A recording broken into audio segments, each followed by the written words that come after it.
What's up, guys, and welcome back to my reading journey. Hope we're all doing fantastic, and today we're gonna begin with a new story. It's Calloway's Code. Alright, let's do this. The New York Enterprise sent H.B. Calloway as a special correspondent to the Russo-Japanese Portsmouth War. For 2 months, Calloway hung about Yokohama and Tokyo, shaking dice with the other correspondents for drinks or of rickshaws. Oh no, that's something to write in. Anyhow, he wasn't earning the salary that his paper was paying him. But that was not Calloway's fault. The little brown man who held the strings of fate between their fingers were not ready for the readers of the Enterprise to season their breakfast bacon with eggs with the battles of the descendants of the gods. But soon the column of the correspondents that were to go out with the First Army tightened their field glass belts and went down to the Yalu with Kuroki. Calloway was one of these. Now, this is no history of the Battle of the Yalu River. That has been told in detail by the correspondents who gazed at the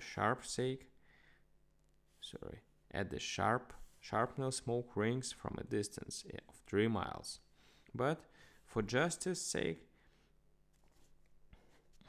let it be understood that the Japanese commander prohibited an aerial view. Calloway's feat was accomplished before the battle. What he did was to furnish the Enterprise with the biggest beat of the war. That paper published exclusively and in detail the news of the attack on the lines of the Russian General Zulich.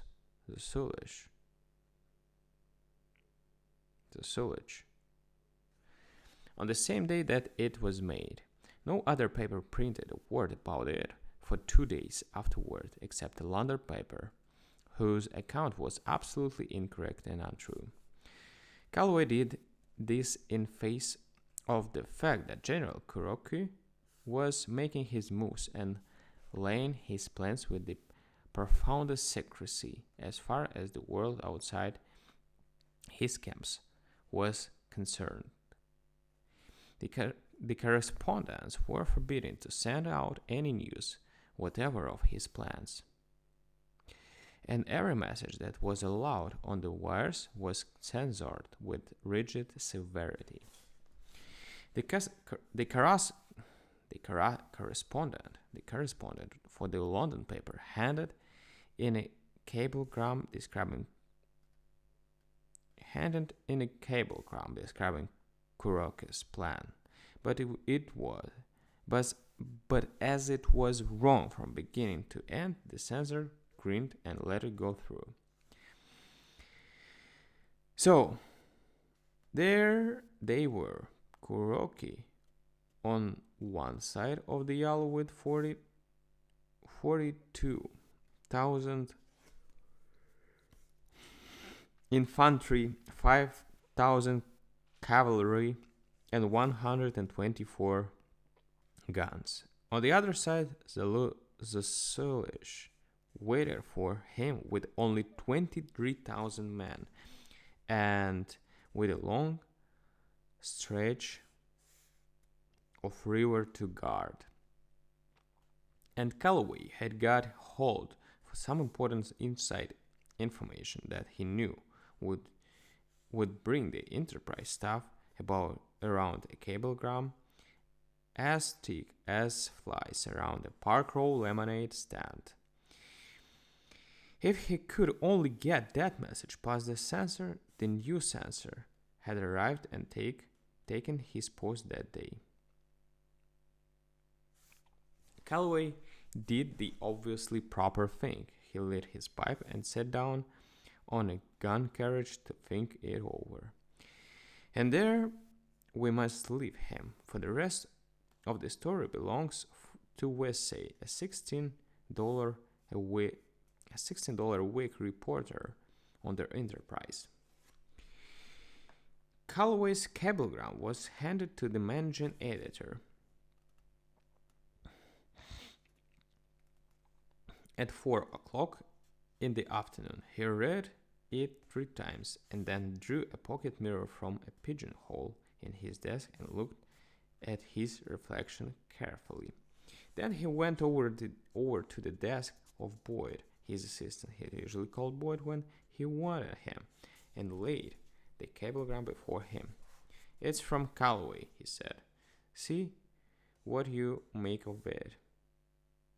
The message was dated at we drew,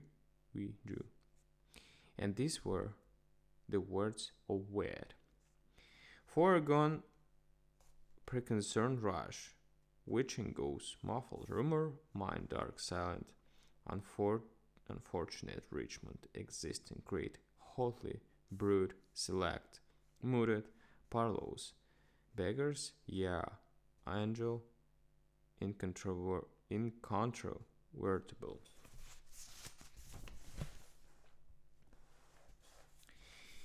Boyd read it twice. "It's either a sipper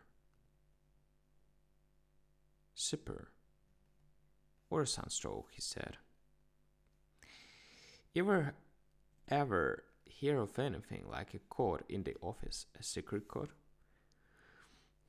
asked the M.E.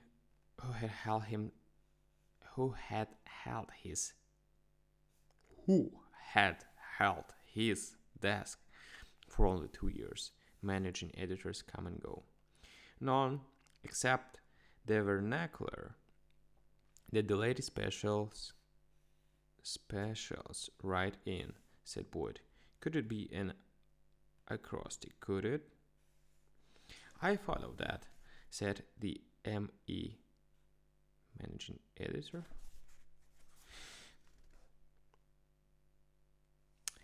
"But the beginning letters contain only 4 vowels. It must be a code of some sort." "Try them in groups," suggested Boyd. "Let's see. Rushed, witching goes. Not with me, it doesn't. Muffled rumor mine. Must have an underground wire. Dark silent unfortunate Richmond. No reason why he should knock that town so hard. Existing great hotly. No, it doesn't pan out. I'll call Scott." The city editor came in a hurry and tried his luck.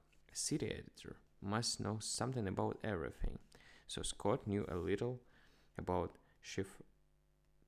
cipher writing. "It may be what is called an inverted alphabet cipher," said he. "I'll try that.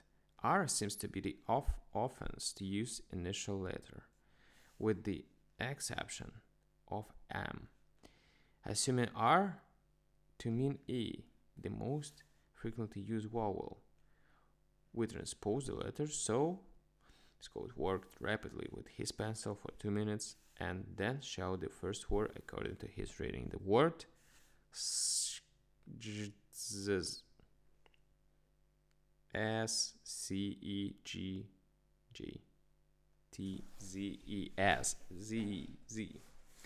Alright, guys, they found something.